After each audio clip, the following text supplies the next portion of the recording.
Hello,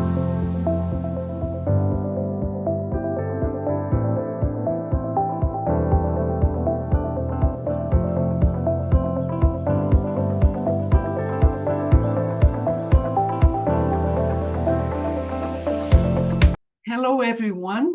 I'm Dr. Leanne Henschke, Executive Director of the Tennessee World Affairs Council, a nonpartisan and nonprofit organization that promotes global literacy, international awareness, understanding, and connections to prepare Tennesseans to thrive in an increasingly complex and connected world.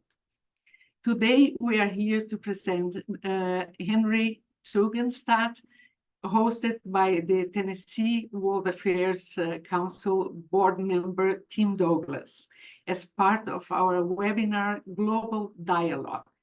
I am sure the experiences our guests and hosts bring will help us to expand our knowledge and understanding about the presence of China in Africa and Latin America.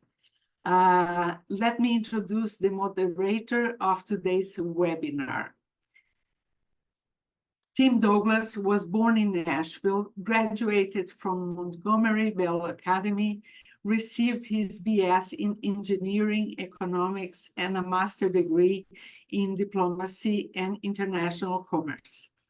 Tim began his career in finance, working in New York City for Euro Broker Sarlo and then Bankers Trust Company. He became a principal at Nelson Capital Corporation, a diversified merchant banking firm, until he purchased and operated a company which fabricated parts for automotive and appliance industries. After its sales, he served as an advisor to various companies, then transitioned to managing surgery centers and purchased a pain management business, partnering with rural hospitals. He later was hired by First Bank as a Nashville market president. He now serves as regional director of private banking for First Bank.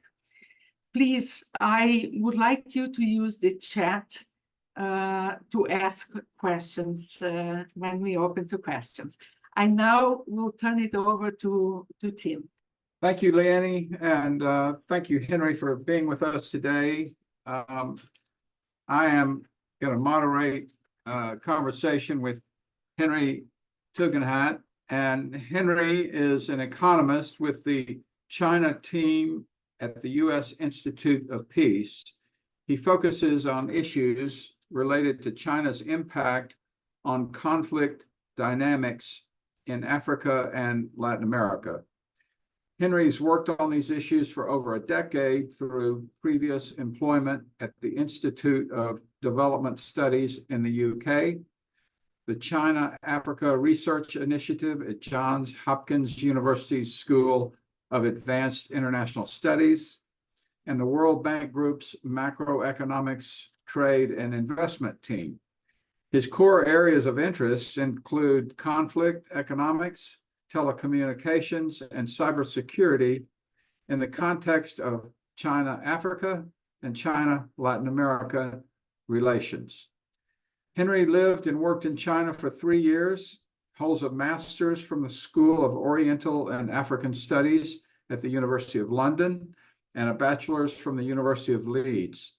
He speaks Mandarin, French, Spanish, and Portuguese, and also English, which I will ask him to speak, since I speak none of those languages, though I was once proficient in Spanish. At any rate, Henry has been featured in the Financial Times, The Economist, and the Washington Post, among other publications.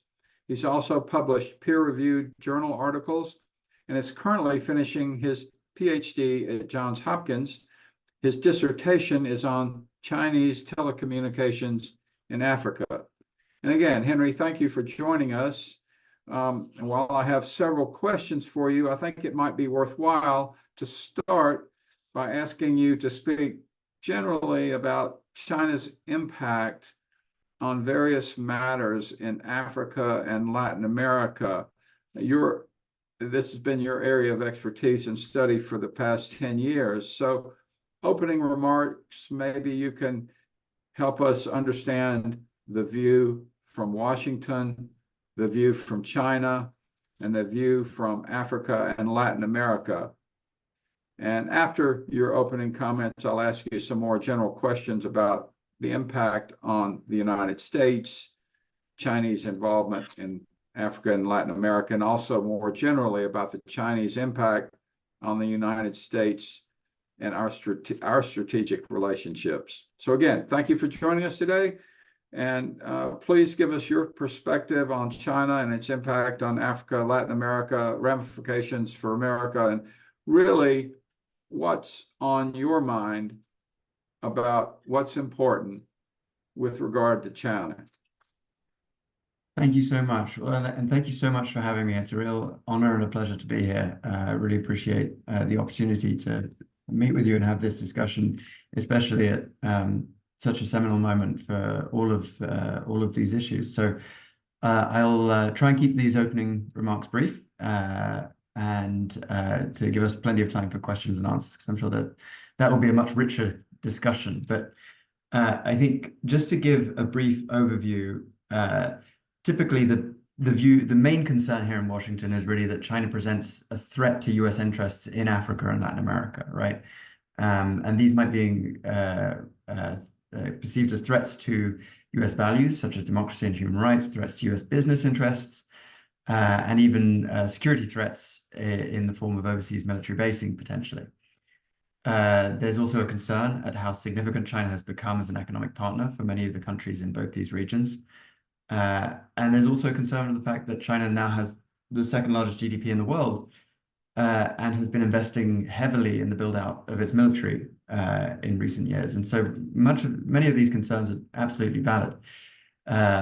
But many people on this call will already be familiar with these points of concern. So I'm going to pivot straight to the view from China, which you may be less familiar with and is quite interesting from a Western perspective, because I think what's often lost is that when you read Chinese language policy documents, you read Chinese language academic papers, think tank reports, whatever, on how it views how China views its own relationship with Africa and Latin America. It speaks of itself as this scrappy underdog that is unbelievably paranoid about US and Western efforts to contain China's activities in these regions. And so in many ways, I feel like we often have these parallel conversations in Beijing and Washington, where in DC, we're terrified about the growing influence of China in these regions and pushing out our own interests, whereas in Beijing, very similarly, there's this paranoia about the US containment and how, but also this they see themselves completely differently in many ways to how we see them, which is they see themselves as these underdogs, and they haven't been in these regions for as long, and they don't have the histories that go back decades or centuries in some cases, and they still see themselves as a developing country in many respects. So what they try to focus on in a lot of these documents and a lot of these engagements in Africa and Latin America is what they term South-South cooperation, which is effectively they're trying to say, look, we have recently had industrial growth, economic development in the way that you wish to have yourselves. And so where the US will be encouraging African or Latin American partners not to trust China because of its authoritarianism and its increasingly assertive nature on the world stage, China, by contrast, will be encouraging Latin Americans, Africans not to trust the US on the basis that it cannot understand developing country interests. And they'll also throw in, that there have been times when the US has proven to be a belligerent and sometimes destabilizing force in the global South. And so they'll really try and leverage those points. But the reality is, from the Latin American and the African perspective, it really falls somewhere in between. They don't want to pick sides. They have very pressing developmental needs that are very immediate. They need infrastructure, they need markets, they need investments, they need all sorts of, they need security support in some cases. They need all sorts of collaborative engagements, and so they just cannot afford to choose. And so much of their diplomacy is often focused on just trying to satisfy Beijing and Washington in equal measure, having different conversations in different arenas. And so when it comes to things like Chinese debt, which has really become such a salient part of China's engagements, and I'm sure we'll talk more about in the Q&A, but there was a concern that this was really China driven, but and it is in many respects China driven, but it cannot exist without a demand on the other side, right? And African and Latin American countries need the infrastructure that's being built on the back of these loans, and they often sign these deals with China because nobody else has offered the capital to them, and because many of these infrastructure projects have the potential to make meaningful impacts on their economies. Not all, but certainly that's the hope. So I would just conclude by saying, why should we care about China's engagements in these regions? Well, I think that in many respects, China actually poses a minimal threat to US security and economic engagements in the region. And the reason I say this is that it's not a zero-sum choice. The US still has plenty of opportunities to build economic and security relationships across Africa and Latin America, even if China's still present. But of course, I would caveat this by saying that if the US stands by while China maintains strong engagements in these regions, then over time, it will inevitably look like a less important partner. And that's when the US will find it difficult to rely on Latin American and African partners. And we saw this recently with the allegations of South Africa sending weapons to Russia. So maintaining these relationships is very important to us. I think there are ways that we can improve, but I'm gonna leave it at that for now. Yeah. Well, no, that's good. Thank you for that perspective and the Chinese perspective.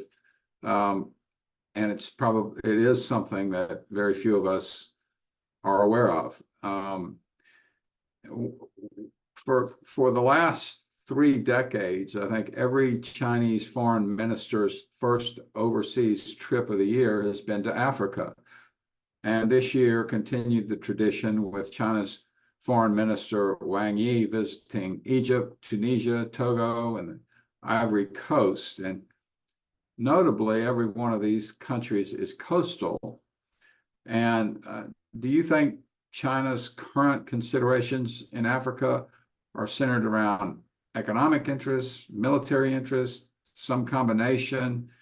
And what's your assessment of their long-term strategy there in Africa in light of their military buildup and growing naval strength? It may not be military based on what you just said. It may be more economic. So I'm curious what you think about that. Absolutely. Yeah, thank you for that. So I definitely think that the onus is still primarily on economic engagements. And I think that for a couple of reasons. Number one, I mean, China's military buildup is really significant, but it's primarily within China's near abroad. It's primarily focused on Taiwan. It's primarily focused on its interests in the South China Sea. When it comes to engagements further afield in Africa and Latin America, it's the way that I conceive of China's engagements is really often as something of a free rider. China needs stability and security assured in a lot of the countries it's operating to enforce the contracts that its companies are signing, so that it can get the resources that it seeks, so that it can set up the factories that it may set up from time to time to take advantage of free trade agreements with the US through those countries. There are reasons why China is investing and trading with a lot of these countries, but much like the US, it wants there to be a baseline of security and stability so that it can do the business it wants to. It's not like Russia, for example, that almost thrives on the instability of countries like CAR and Niger.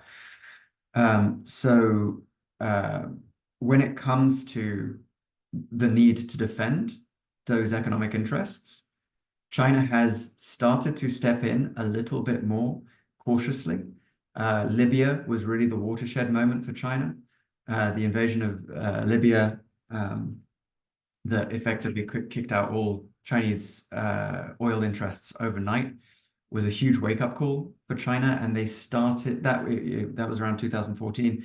In 2017, they set up their first military base in Djibouti, and that was seen as part of a move towards, okay, well, look, if push comes to shove anywhere like this again, at least we have a location through which we can send supplies and personnel to evacuate Chinese citizens or protect Chinese interests.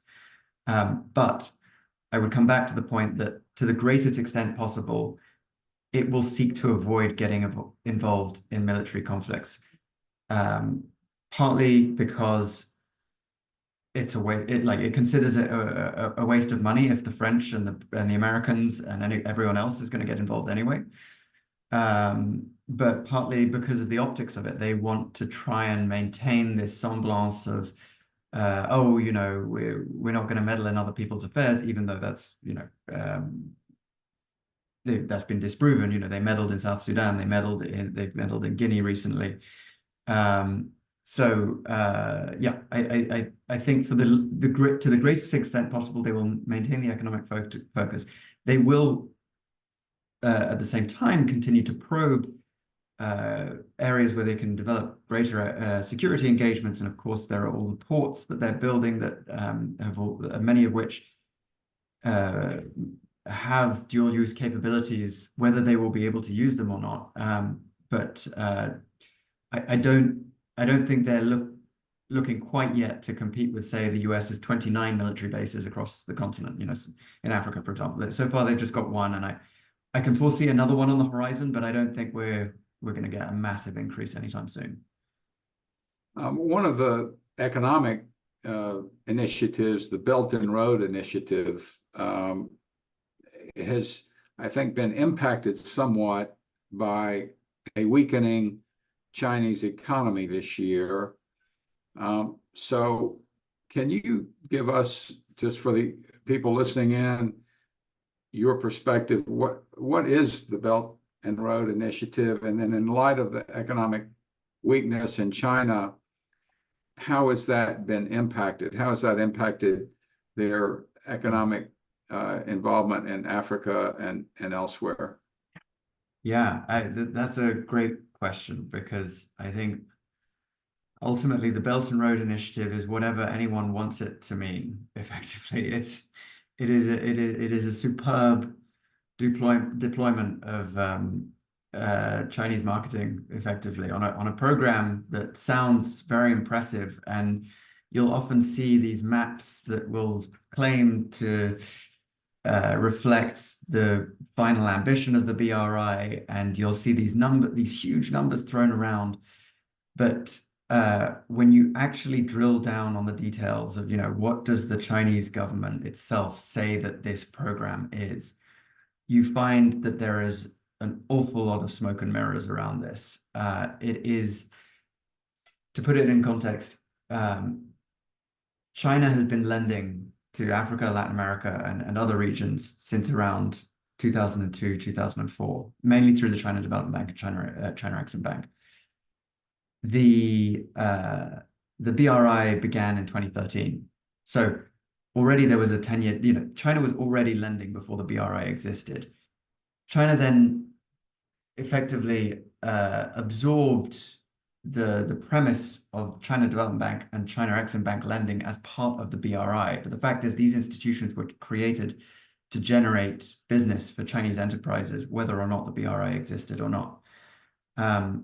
I conducted a study recently where we were looking for what it actually means to be part of the digital Silk Road, for example, which is a subset of the BRI. There are a couple of these, like the Maritime Silk Road as well, for example. and we were reviewing contracts that were made public by Global South signatories, and there are a few that were made public, but of course there are a lot of countries who have signed on to the BRI. But what you find is that there's actually nothing tangible in the contract.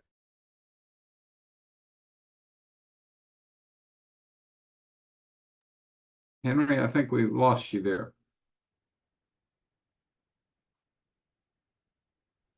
Hello? There, you're back. Okay, sorry.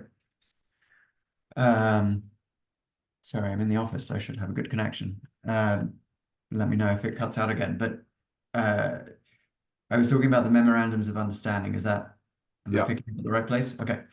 So yeah, these are just memorandums of understanding. There's no commitment of funding. There's no commitment of expectations, obligations on either China or the signatory. It's really just everybody patting themselves on the back and saying that they're part of this great Chinese narrative, effectively. The only institution that was actually directly created as a result of the BRI is a financial institution called the Silk Road Fund. And what's interesting about that is that China's State Council released a white paper in November, just before Christmas of 2023, where they were celebrating the fact that the Silk Road Fund has now funded something like 72 projects around the world at a value of, gosh, I think it was $3 or $4 billion, but tiny, tiny, tiny amounts compared to all of the all of the song and dance you hear about Chinese lending. So, I've really gone to town on your question about what is the BRI, but I was going to transition that to the negative aspects of excess debt, environmental issues in mining and so forth, and human rights criticisms. And has that had an impact on the Belt and Road projects?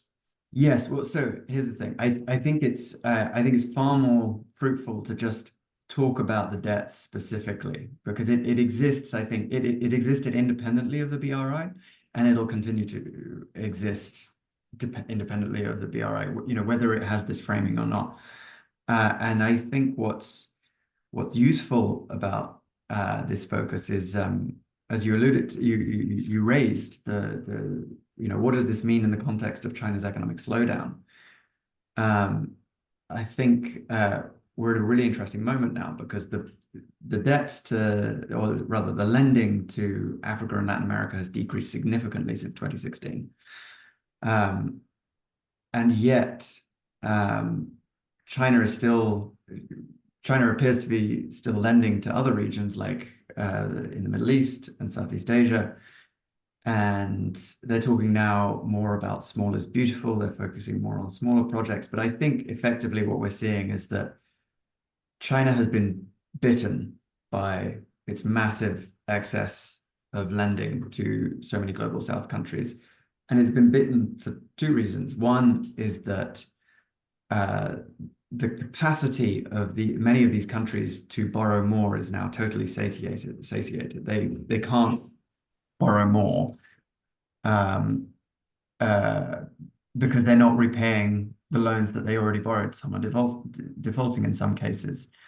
I think it's also important to break down that China isn't the major lender for all countries. There are countries like Djibouti and Zambia and Venezuela where China is the main lender, but then there are countries like Ghana where China makes up sort of 5 to 10% of the loans, and the rest is bonds and private sector lending or World Bank lending. But in any event, China's been lending way more than is perhaps advisable on any risk-based analysis, especially for some projects that were complete white elephant projects to begin with, ostensibly all to generate business for Chinese firms. So they're now at this turning point where yeah, they've been bitten because they're not getting their money back, but they're also getting bitten because it doesn't look good, because people are complaining now that they are starting to behave like the debt collectors of the 1980s and the 1990s that China has been desperately trying to present itself as completely different from. And so, So my question to that would be, you know, and I think that's where you're headed, is it's caused strain in the relationships between China and these countries. They've been actively involved in Latin America as well, because of the mining and refining companies that have swooped in, and their Foreign Affairs magazine article quoted that they're now the largest trading partner for Brazil, Chile, Peru, Uruguay, and one of the only sources of outside financing for Argentina, Ecuador, and Venezuela. So we talked about Africa earlier, but they have a big presence also in Latin America. And so I think there is a strained relationship because of the debt. yeah. And also because of the trade composition, right? So that trade composition, I think, and sorry, I did look at that article, but I whether or not she mentioned it, the fact is that obviously China is mostly exporting finished goods and mostly importing raw materials from both of these regions, and so it's frustrating for countries that want to industrialize. In Latin America, in particular, China has been accused of deindustrialization. There's been less of an issue in Africa, but it has emerged in some parts of West Africa, say in the textile industries. But more broadly, now that China's economy is slowing down, it has less demand for those raw materials because Chinese factories are themselves slowing down a bit. And so they're in a situation where they have some countries who are in debt to China, who were only exporting raw materials and now are exporting fewer raw materials, and China was their main export market. China is still the largest trading partner for most of these countries. But it's tipping more and more heavily towards just importing finished Chinese goods and importing Chinese debt to fund to pay for Chinese goods and services, construction services, for example. So a positive economic investment that Chinese companies have made in Africa. I'm not sure I pronounced this correctly. Huawei, the tech firm, and so they've made substantial investments in African countries. Has that been well received? And can you tell us a little bit about the implication for, cellular phones and those technologies in Africa? Yeah, absolutely. I would even push back a little bit on this as well. Say, the investment of Huawei in Africa and Latin America has been minimal. They in terms of, if we distinguish FDI from lending, FDI into bricks and mortar factories and offices and assets, Huawei is not doing that. All of the IP is still in China. All of the factories are still in China. Algeria was the only country in Africa that really kicked up a fuss about this and said, look, you set up your offices here, you train people with engineering backgrounds in our country to be sales representatives rather than engineers on your products and design and what have you. What are you actually contributing to our domestic economy? And they got a factory out of it. But the factory in Algeria just produced, is the final stage of assembly of a phone that has already been built in China. Yeah. So on that front, the investment, I would argue, is minimal. In terms of how Huawei has been received, though, I would say very positively, and that's because Huawei is an octopus. It does just a million things that no other tech company does. It is competing with household names in a million different sectors, but in terms of the bread and butter of what it came to Africa and Latin America with. And actually, we just produced a report on Huawei in Latin America today at USIP, if people are interested, that I can forward you. But in terms of what they've mostly been focused on, carrier equipment and networking equipment, they have been able to produce the same type of products as Ericsson and Nokia and Cisco at a cheaper price point. And so that's been very well received. Oftentimes it comes with the lending from the Chinese institutions we spoke about before. So that sweetens it. It's basically a subsidy. And global South countries aren't as worried about subsidies as, say, Europe and North America, because they're not, seeking to protect industries in quite the same way. They actually, in many circumstances, a benefit. But yeah, it's often a cheaper solution for something that they need that, Western partners aren't funding in the same way or is more expensive.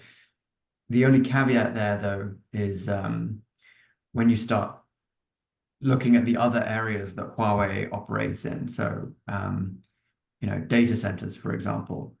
I've been researching that quite a lot recently, and I find it fascinating because this is an area where Huawei has no prior experience in this technology. They came very late to the game. I think they started working in data services and cloud services around 2017, when the AWSs, Googles, Microsoft Asias of the world, Chinese counterparts being Alibaba and Tencent, were working on this in the late aughts and the early 2010s. And Huawei is an inferior product in data services in its own country. Alibaba and Tencent are better. And so, when Huawei goes into global South markets like Africa and Latin America, it will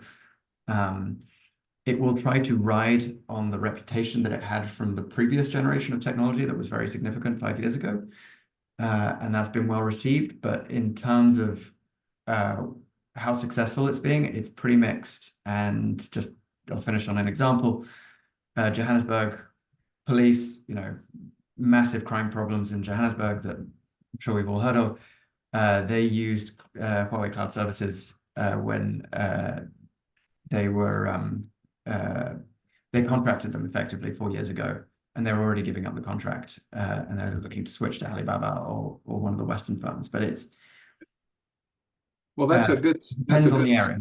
Yeah, that's a good segue to. I was going to shift to, speaking of economics, to the BRICS countries, which are China, Brazil, Russia, India, and South Africa.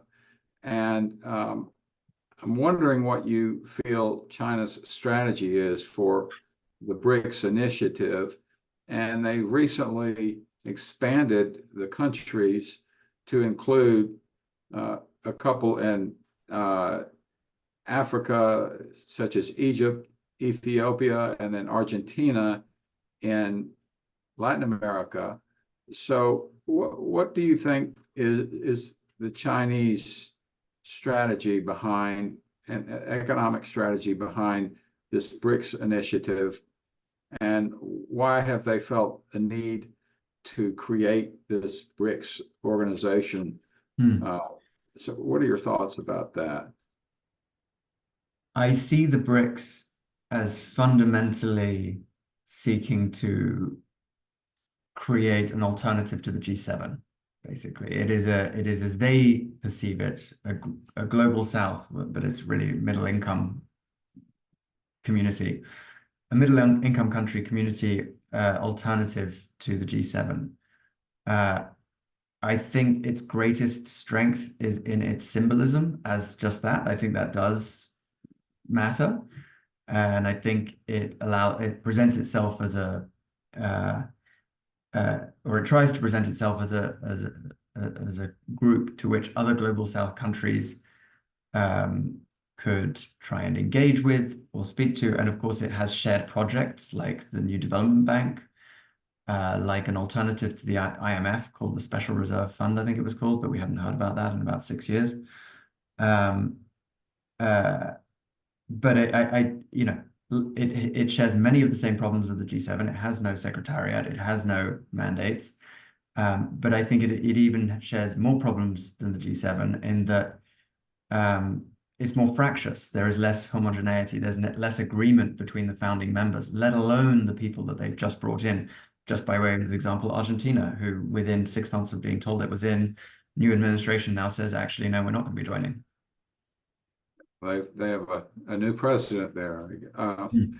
So a little different question here. China is often criticized for its pollution, lack of regard for dealing with climate change. And at the same time, the United States has made efforts to negotiate a shared climate agenda.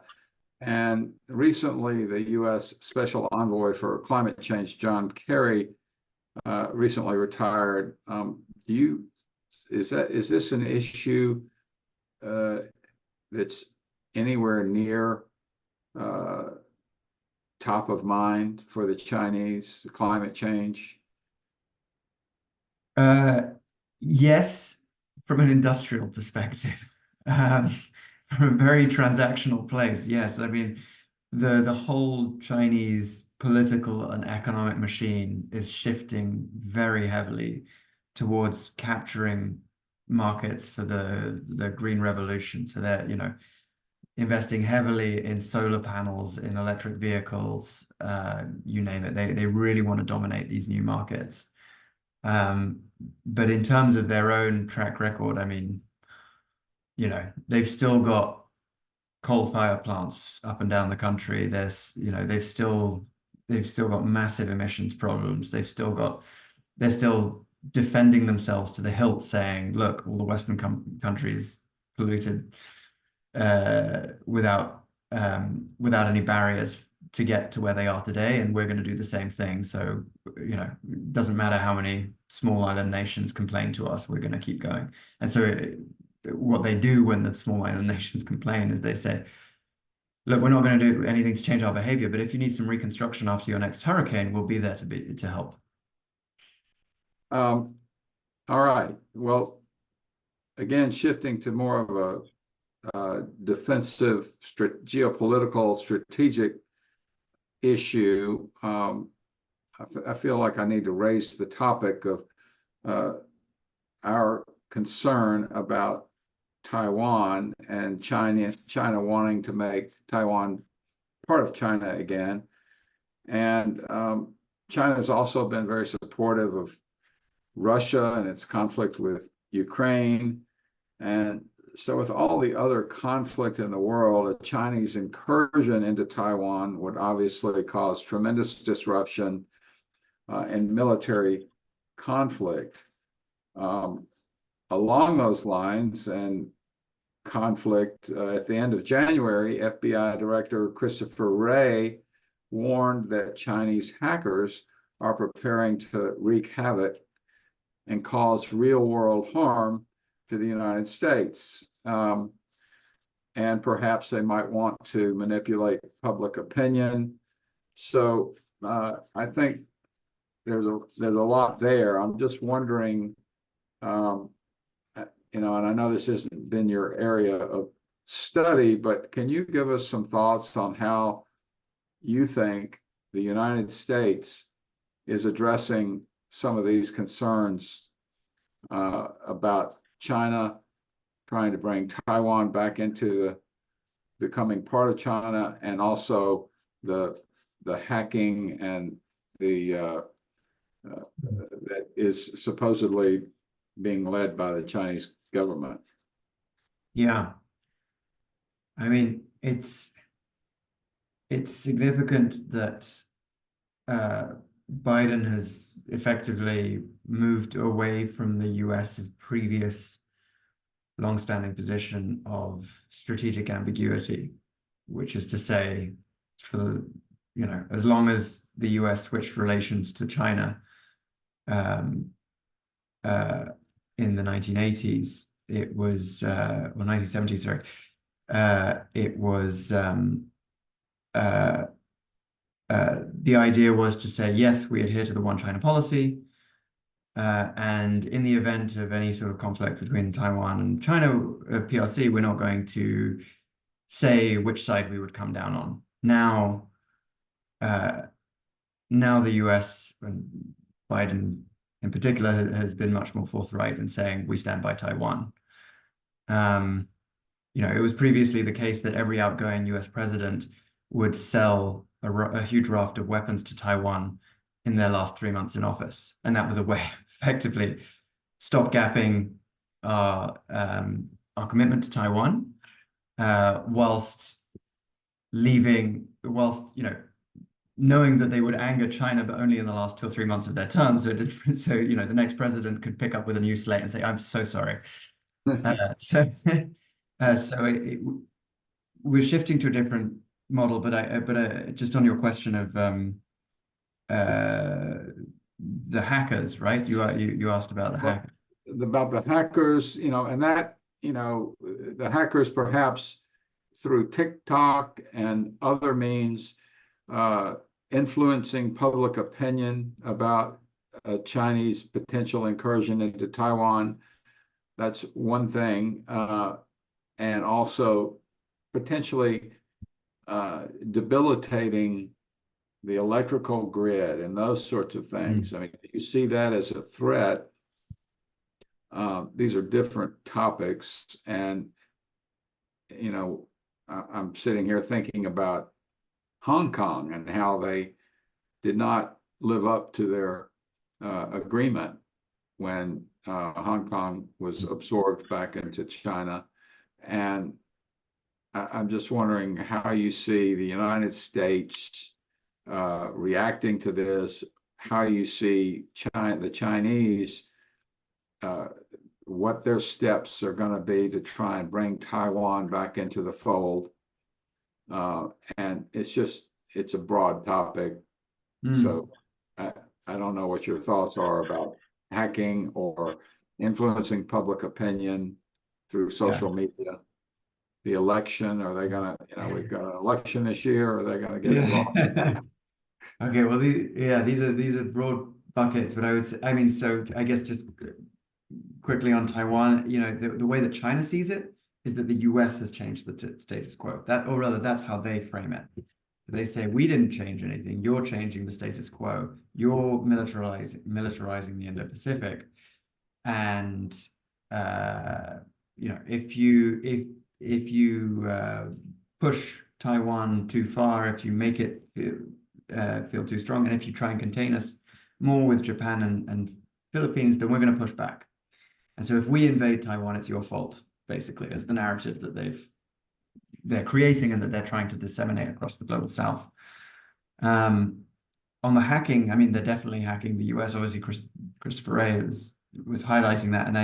But I think what's, in terms of our way of engaging with that, is we seem to be operating out of a new playbook, which is to just shine a direct spotlight on it, which is to say, look, they're doing this, and we're not gonna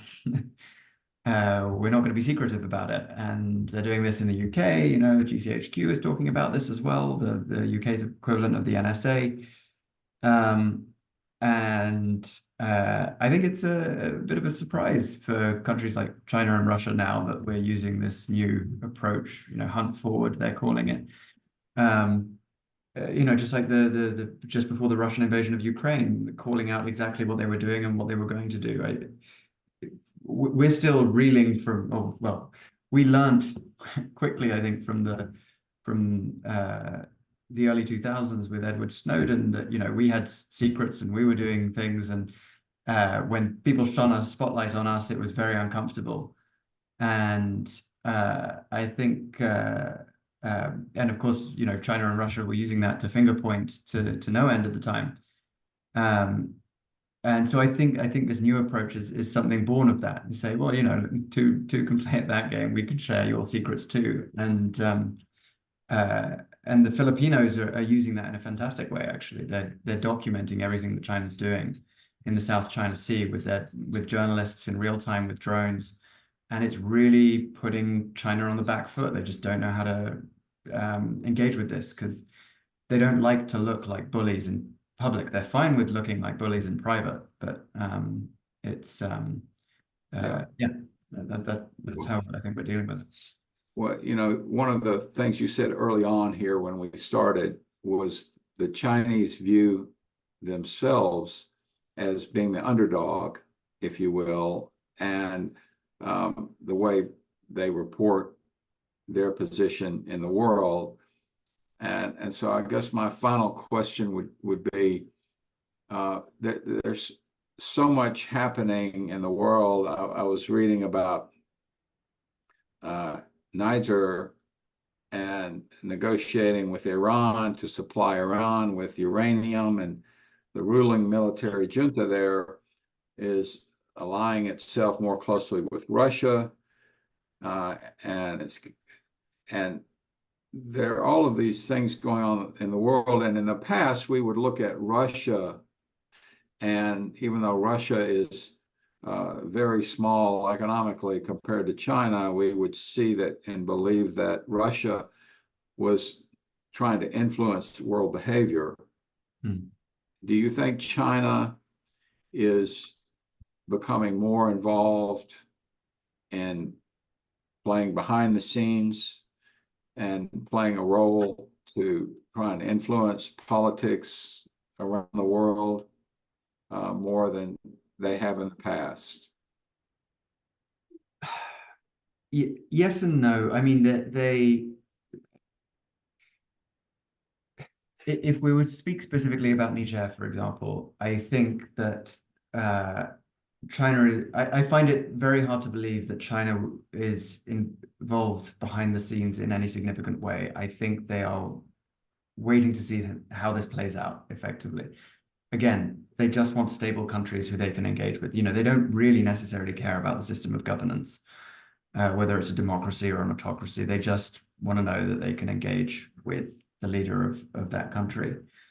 And so in some ways, I think they would view Russia's actions in Niger as destabilizing and against China's own interests in that country, because they will also have needs for the uranium that's coming out of Niger, for example. But if China can't position its SOEs to get the mining rights for that uranium, then they're perfectly happy to buy the uranium off a Canadian company, say, that's mining it out of Niger. They're not they're not so sort of uber nationalist that every link of the value chain needs to be controlled, because they know it's also impossible, and they're pragmatic. But to the extent that they engage in shaping politics in countries around the world more than they used to, I mean, I'd say certainly I would certainly expect them to be doing a bit more than they used to, on the basis that they have more clout, they have more economic interests. They are able to have these conversations. They are able to, with the lending, for example. I think the lending was primarily to boost Chinese businesses, but I wouldn't be surprised if time and again they've said, hey, Sri Lanka or whoever you are, you remember that loan, that $1 billion we lent you last year? We've got this vote in the UN coming up. How about you support us, or you stand aside in this vote? So, yeah, one of the questions that has popped up was related to largely unpaid loans to Venezuela. And so the question is, might the Chinese have had a rude awakening with the fiasco of their largely unpaid loans to Venezuela? Yes.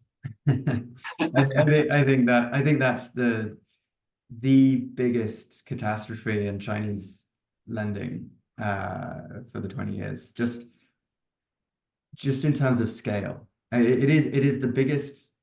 Venezuela is the biggest debtor to China than any other country in the world, Angola being the second. And it's quite clear that both of those countries stand out for their oil. And it's quite clear that there was a political interest, or rather, there was a political incentive to lend so that they could position Chinese companies to get access to the oil, that I think is actually quite distinct from the vast majority of other Chinese loans around the world, where it's much more opportunistic. Like anybody who wants to borrow to buy Chinese goods and services, they will lend, basically. Whereas here there was clearly much more supply than demand. But yeah, I think it's a big reason why Chinese, I mean, just in Venezuela alone, Chinese lending dropped off a cliff in 2016. I don't think it's lent any more money since 2016. But then across Latin America more broadly, it's also fallen precipitously since 2016. I think they've been focusing a lot more on auditing. They've been focusing a lot more on risk assessments. And I think that just their whole model of lending has changed. And I think Venezuela is a big reason for that. Yeah. So my final question, I know I said I had a final one earlier, but and this is somewhat off topic, but what is your opinion? Do you think Xi has been weakened as the premier at all because of, the real estate debacle and the down stock market and the economic slowdown? And do you see his power fading, or do you anticipate he's going to be in office until death? I mean, what are your thoughts about the governing of China for the next 10 years? Yeah, I think I need more tea leaves, but I do think he's been weakened by this moment, and I think it is partly self-inflicted that they have. There are only three sources of demand in any economy, right? There is the consumer demand, investment, and then the trade surplus, effectively, the demand from overseas. And they have been financially repressing consumer demand in order to funnel money from savers towards industry. And that's not unique to China. A lot of countries have done it: Japan, South Korea, Brazil to a certain extent. But it's in the 60s and 70s. But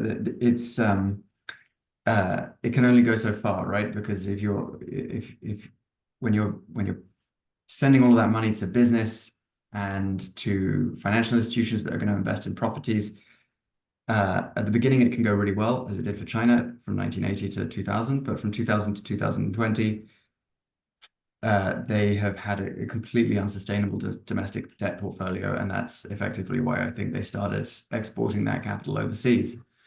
They're just desperate for demand. And so it's not that this is a problem of Xi Jinping's making.